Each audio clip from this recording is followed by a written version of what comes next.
Michelle, and welcome to the Snugglery. How are we 13 days out from Halloween already? Did you plan on DIYing a costume? Well, I planned on making a video to help you, but it snuck up on me too. So I'm here today with a little different kind of crochet video.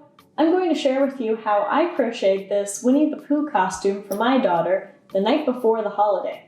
This is proof that yes, you still have time to DIY a costume. Now we can't all be the amazing Stephanie Picorni from Crochetverse, who went viral with her 2018 Halloween crochet creation of Slimer from Ghostbusters. Did you see this on Instagram? Stephanie does amazing things with yarn, but if you're willing to aim a little lower with me, I guarantee you still have time to crochet a super cute costume that will still look like you used your whole butt and not just half.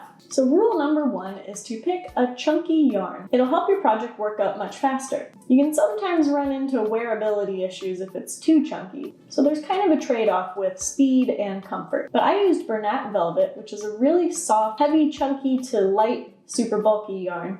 And I used a bigger hook than the yarn calls for, which made my project work up really fast. And then rule number 2 is to make it a set. There's something about it not just being a hood, but being a hood pants combo that really reads costume. You can do a little superhero mask and a cape, or maybe attach little ears to a headband and add some simple wrist warmers. Just think 2 or more pieces will really tie the whole costume together. And if you want to make your own hooded cowl like I did, I made something really cool for you guys. This is the Snugglery recipe for a hooded cowl. And this is a free printable PDF that you can download on my website that will give you all the sizing information you need to make a hooded cowl in any stitch. You could even knit or crochet. The basic construction of this hooded cowl is really simple. It's just a regular infinity cowl. You can think of it as a single wrap infinity scarf. And then you attach a long rectangle, fold it over, attach it on the other side, and seam up the back.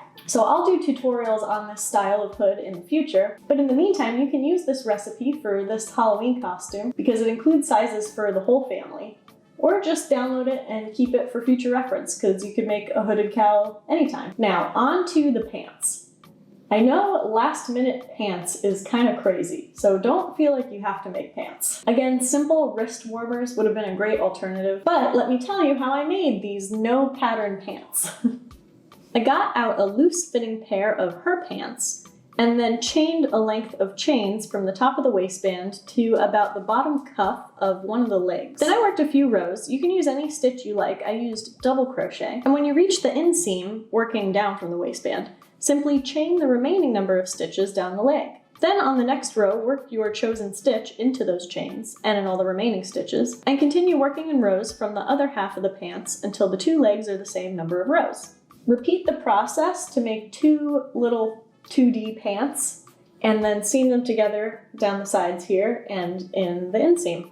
Now I thought they might need a drawstring, but working side to side like this kind of put all the stretch in the right places, and they stayed up fine on their own.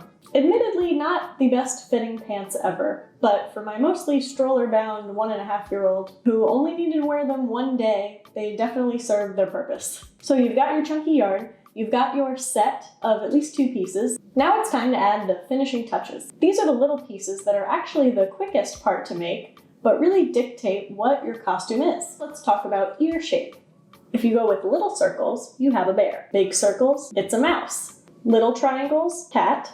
Bigger triangles, fox. Pop on some long ovals, and it's a bunny. Shorter ovals would be more like a horse or a unicorn. Then what made my costume a character costume was really the color choice. Yellow yarn plus a red shirt, Winnie the Pooh. If I had done blue yarn and a white shirt, I could have added a little cloud applique and just pinned it to her shirt, and now you got Grumpy Bear from the Care Bears. And if this part has you stumped, I have a few suggestions over on my website for both character costumes and generic animal costumes that'll help get your creativity kickstarted. My bonus tip when it comes to DIYing a crochet Halloween costume is to cut yourself some slack.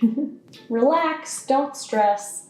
Dressing up for Halloween is supposed to be fun, and I guarantee if your pieces are a little sloppy, a little motley, it'll only add to the charm. There's nothing more 2020 than a mom taking a whack at a DIY Halloween costume she found on Pinterest, so Really, you're crocheting a little piece of history. Now time for a little story to prove my point. Last year, on the night of my daughter's first birthday, we were going on a long-haul red-eye flight with a 1-year-old. So in all the prepping for that, I totally forgot to go get her a birthday hat. So I had the bright idea to crochet one at the last minute. And how did it turn out? I'll let the picture speak for itself. Aww. The perfectly imperfect birthday hat kind of took on a life of its own. And now I have a new family tradition of a goofy crocheted birthday hat that everyone's probably gonna get every year. So don't stress, have fun. Whatever you make is going to be special because you made it and they have to wear it. So thank you so much for watching. All those links I promised will be in the description box or the comment section. And stay tuned for more tutorials. Good luck with your Halloween costumes. Bye!